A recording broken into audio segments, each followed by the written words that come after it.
Oh, Jeff? Hello. Okay. So how's it going, man? You, where are you? In New York, LA, what? We're in Los Angeles right now. Yeah? So what are you up to right now? Just kind of hanging out, doing a few interviews, and about the extent of it, we're gonna see our buddies tonight now. Alice in Chains. Yeah. The awards and shit are tonight, so. Yeah, they seem like what about the new Soundgarden record? You guys might go out with them or what? Not right now. I mean, that would be a total dream tour. Wouldn't it? Actually. I'm not really sure who they're going out with right now. They're talking to a few different people. I know they have some pretty amazing offers, but. Okay, so Pearl Jam, I believe it's past the point of like a stereotype Seattle tag. I mean, how would you describe the style of music Pearl Jam is about? God, I think at this point, I think we're like in such an exploration stage that I don't know if I could pinpoint it. I mean, hopefully it just creates a good feeling for people, and I think. Well, it's got a '70s type feel, Yeah. I mean, I think it's kind of bluesy and kind of groovy and kind of has some ambient qualities about it.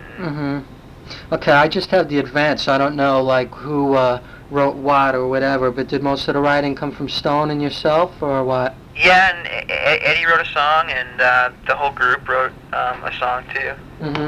What's Stone like as far as a writer? Is he a real special talent as far as a writer? You feel? Yeah, I think he's totally become that. I mean, I think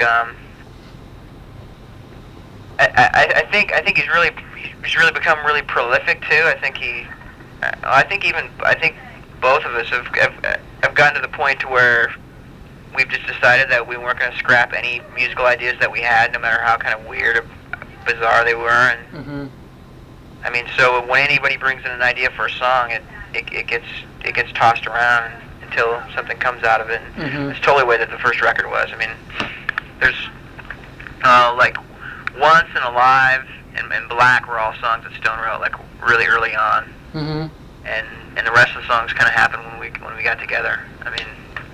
Yeah, that's interesting that you mentioned Alive, because I'm one of the only people who've come across with this. I want to like bounce it off of you and see what you think. Because I was like a big fan of Mother Love Bone, and I have to admit, when I received the 3-song advance, a while ago, I was like initially appalled by the single, Alive. It's a great tune, but for the first thing out of like ex-Mother Love Bone members, and for you to hear like a continuing chorus of, I'm still alive, whatever, I was just like, oh man, because of, Andy, it's like to hear the remaining members of Mother Love Bone, saying, well, I'm still alive, whatever. I mean, did the band, did you guys, how you felt about Andy and the lyrics really really has nothing to do with such a taunt, but did this ever come into consideration amongst the band at any point, like that chorus, and that is the first single? Well, I think initially that kind of had something, but I mean lyrically it has,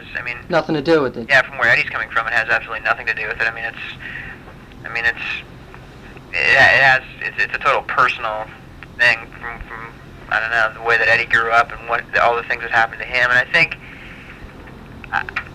if I was going to get anything out of it, I would just have to say that after all the shit that happened and all the intense traumatic things that we went through, I think in some ways we kind of share the feeling. I mean, I think the fact that we're playing this band with these 5 special people who are like working to get to this point, and the fact that how it came together and how quickly it came together. No, there's a sense of like rejoicing, and there's a sense of like a celebration, and I think that's how it comes across to me anyway, especially in retrospect. I mean, at the time it was going down, who knows? I mean, what we were thinking, we were just, more than anything, we were just kind of reacting to the music and the song and the lyrics, and just kind of playing and not really thinking about it. But as far as you know, or whatever, like that never came into consideration amongst the band, like that type of scenario, what people might think or whatever. You just went with the music. After the fact, that definitely was a scenario that was talked about. But at the same time, I mean, when you start getting into that and start thinking, well, like, God, what if a certain fan down here, is affected this way? And to me, that gets to be all wrong. I think that's when you start like Sure, it's like, well, not to cut you off, but like AC/DC, the Back in Black album with that title track, those lyrics, is a similar thing when Bon Scott passed away, and that song is kind of like lyrically Bon Scott, it was kind of a situation like that, but I just wanted to know if you had thought of anything like that when you were putting together the song and after the song was done and whatever. Okay, speaking of Temple of the Dog, I mean, personally, was that a very emotional experience doing that record? I think initially it really was, and I think, after we started to kind of get into practicing and stuff, it went from being like emotionally kind of an intense thing to being like a really fun thing and really, really relaxed, easy thing to do. I mean, it was like getting together and playing and just having a good time and then going out and eating a meal together and riding our bikes around and just basically hanging with 5 or 6 really good buddies and making music and going into the studio and kind of putting it down and kind of laughing about it. Mm-hmm. Kind of getting in this mood for this one song and whatever, and it was really easy. I mean, it was really one of the easiest things that I've ever done in terms of learning songs and playing together and recording and all of that. It was just really, really special experience. And what kind of setup do you have bass-wise and amplification and bass guitars? I mean, what's your main acts? I have 6 basses right now. I have 2 main 4 strings that are just kind of P bass style, and I have a 4-string fretless and a 5-string fretless, and Hamer has made me an 8-string and a 12-string that I've been playing. Cool. Record too. Cool. So it's all sorts of different stuff or whatever. Have you incorporated the fretless at all? Oh yeah, on Temple, it's almost I think 7 of the songs on Temple were fretless. Cool. And I think on the new record, 5 of the songs were fretless, and 3 of the songs were 12-string, and just a couple of songs in the normal 4-string. Shit, man, I didn't even pick that up. Wow. Yeah. Let's see. Who produced the record? The 10. Who produced it? It was co-produced with the same guy that co-produced the Temple record. It's just this cat, Rick Perisher up in Seattle, who owns a studio, London Bridge. Just a cool vibe, and he's a really musical, talented guy to work with, and really open to ideas. And I don't know. I mean, more than anything, we'd done some demos with him, and then we said, well, yeah, we could record these Temple songs, and it would be cool. And Chris was open to the idea, so we did it that way. And after that, when we were kind of trying to figure out how we were going to do our record, we wanted to do it as painlessly as possible. We said, well, why don't we just do it with Rick and make it a lot less painful to do, and it was really, really mellow. I mean, we essentially kind of lived at the studio, and Eddie spent a week or a week and a half solid out there. He took a shower out there. And how long did it take to record? I think we spent about 5 weeks cutting. Yeah. And we ended up cutting about 18 songs or 20 songs, and we put 11 on this song or on this album, and we spent 2.5 weeks over in England mixing it. So. It's good old major label budgets, huh? It was kind of a pleasing thing. I mean, we were going to mix it in Los Angeles just because in Seattle there's not really a really good place to mix something. I mean, especially if you want to bring it back, with the computers and stuff, the way they have it set up for mixes. Mm-hmm. We were going to do it in L.A., and basically this guy that we wanted to work with, Tim Palmer, who he mixed the Mother Love Bone record too. Yeah. He got us a really great deal to come over to England, and it actually ended up costing us less to do it in England than it would have if we would have came to L.A. So it was. Well, the record has a really clean production to it. It's good. The production, it's nice and clean, and the effects that are thrown in here and there. I can't think of which song, but on the vocalist's voice, that little flange here and there, whatever. On Oceans? Yeah, Oceans. It's real tasteful. It's a good, clean, produced record. I think it's a good job. Let's see. Do you, let's see. trying to think where I should go here. The surreal type of names for each song, does that have anything to do with Pearl Jam's All About, or just the recording, or what? I mean, like each song is one word, like Oceans and Alive and this, that. It's very emotional type of thing. Right. Yeah, I think that's just part of, like, I think that's the space that Eddie's in right now. So I think, who knows what the next record will be like, or what the next batch of songs will be like. But yeah, I think I've always been into that too. Like one record that I always thought was really cool was the first Psychedelic Furs record. Had like all almost one word titles. And lyrically, like Richard Butler was always one of my favorite lyricists. So it was like, that was one thing that I could kind of like associate it with. And it's cool. It's Eddie's own trip. It's like, so that that blows me away and stokes me more than anything. The fact that it's he's got kind of this thing that's kind of recognizable and it has a lot of meaning and it has different meaning for different people. So that's cool.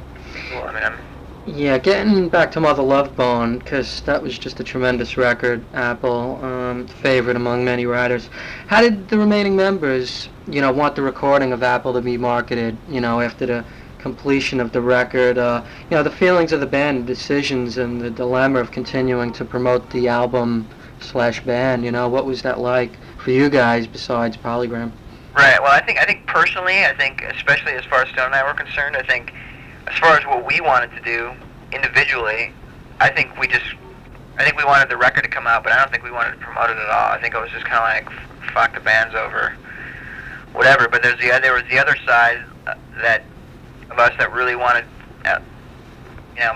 we wanted people to know about it, and we wanted people to know about Andy more than anything, because Andy was dead, and Andy was a really talented guy, and the fact that nobody was ever going to get a chance to hear any of his other music, like, I think that was almost the sole thing that drove us to, like, promoting going out and actually doing interviews and that sort of stuff. I mean, doing those interviews was, like, I can imagine, yeah. Horrible.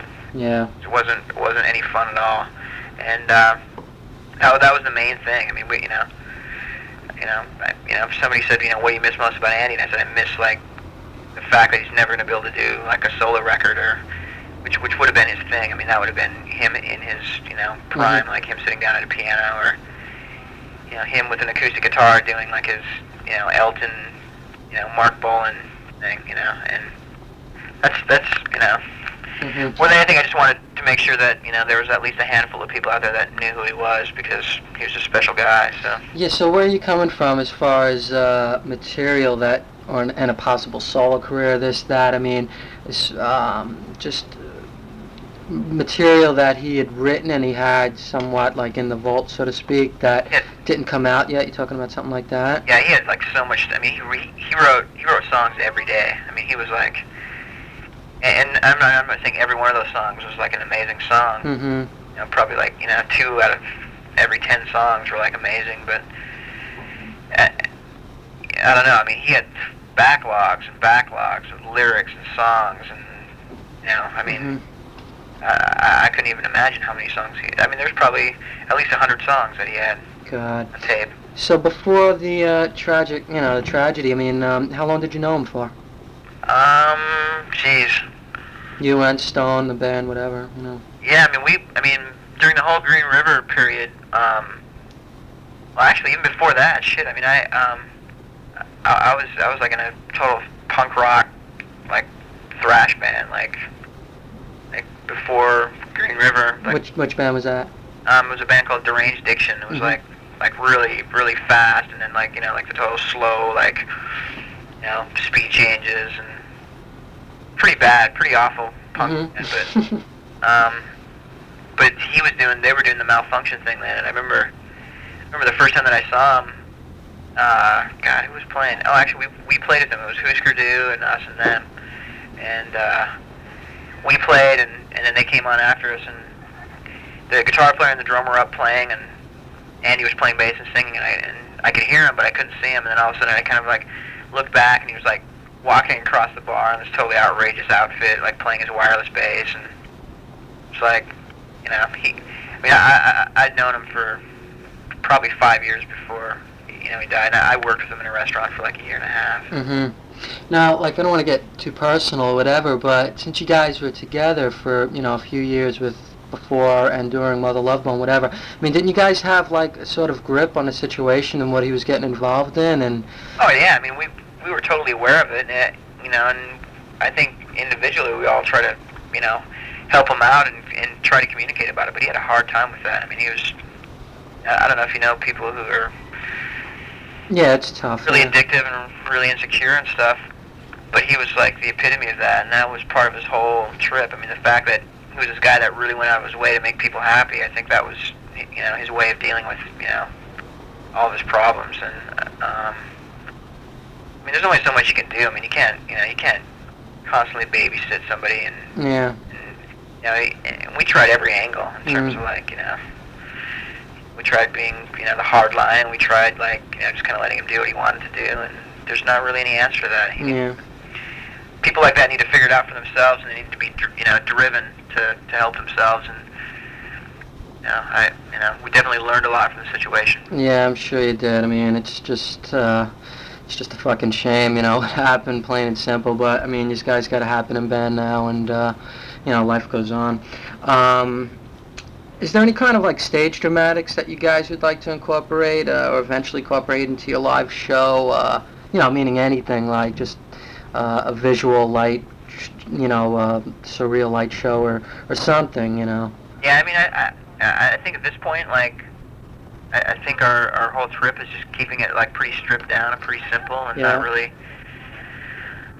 getting too much into like any sort of technical things. I mean, I think, at least for me, and especially in this sort of music, it just always seemed like real simple lighting and real simple, real simple like, shadow images and that sort of stuff has always worked best for me. And yeah, you can only do so much in clubs, granted. when we get to the point to where we're playing bigger places, then we'll worry about that. But Sure. Like, what styles of music today, on both ends, are you getting into, and are you mainly disgusted with, you want no part of? You personally and the band, like, if you were on a tour bus, what might you listen to or something? what I listen to? Yeah, what type of music than the expected, like a new Soundgarden or something like that? I mean, what are you guys into? Yeah, I think the new Soundgarden is fucking amazing. Yeah. Like, I don't really listen to that sort of music very often. Like, I don't listen to like hard rock that much anymore. But that record, like, a couple of times I was like driving long distances, and I was playing that tape, and it was like the ultimate driving tape. I mean, it was like it just had this chugging kind of like, like I imagine like maybe listening to like Born to Be Wild or something, or That's the new album you're talking about, or Yeah. Louder? Yeah. Okay. Yeah, it is pretty damn good. In fact, the next issue, I'm thinking of you guys and Soundgarden on the cover together. Wow, cool. Yeah, which will be pretty cool.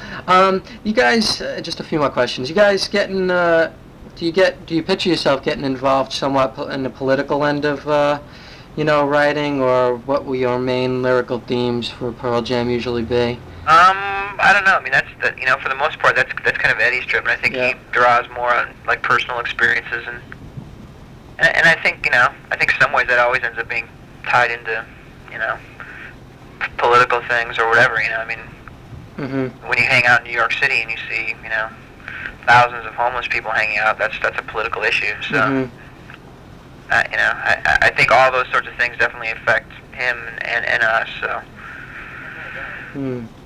Okay, but getting back to, like, since you've been together for years now, whatever, I mean, the styles that you have influenced you, whatever, like the bands or the certain movements, whether it was the punk movement or maybe Led Zeppelin or whatever, what were some of the bands that had an impact on the style that Mother Love Bone, Green River, Pearl Jam has made for themselves?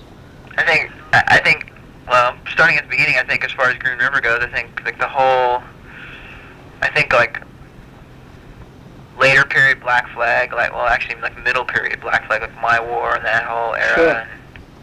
and SSD Control, and kind of the whole,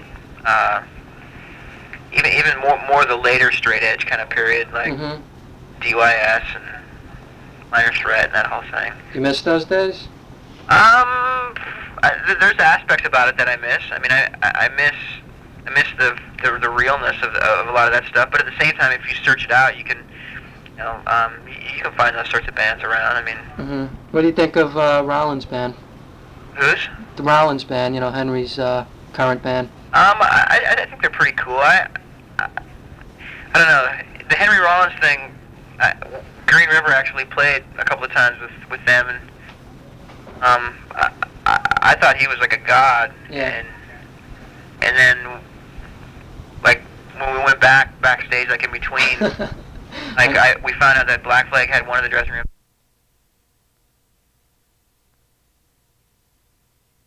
Have you heard the new Nirvana yet? I haven't heard it yet. Yeah, it's pretty incredible. It's like, I think some people are gonna think it's kind of too poppy. Mm-hmm. No, it's not poppy in the sense of like the Posies or something, or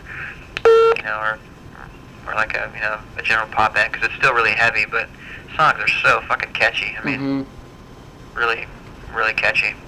So, in your mind, like Soundgarden might be the leader right now as far as most of the bands coming out of Seattle? Yeah, I think so. I mean, I think they're, I think they're in their prime right now. I think they're, I think Chris is like, Yeah, he's really coming into his own. I think Chris is like one of the most talented people in the music world right now. Well, that's how I feel. I mean, I feel that strongly about it. I mean, I think I think there's other bands that are, that are doing things, as cool. I mean, I think King's X is a fucking killer band. I think the fact that their record didn't do better than it did is almost a shame. Yeah.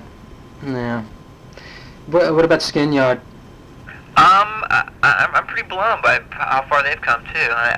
I've never really been like a Skin Yard fan. Mm-hmm. I heard a couple of cuts off this new record that I thought were really cool. Yeah. I think Ben's another one of those guys who's like, actually proved like a ton. Sure. I think he's definitely, finding his knack for vocalizing. So. Mm-hmm. Okay, last thing here. I mean, you guys into hoops or what? I mean, I think I heard why you did the, temporary moniker for Mookie Blaylock, but what was up with that? Well,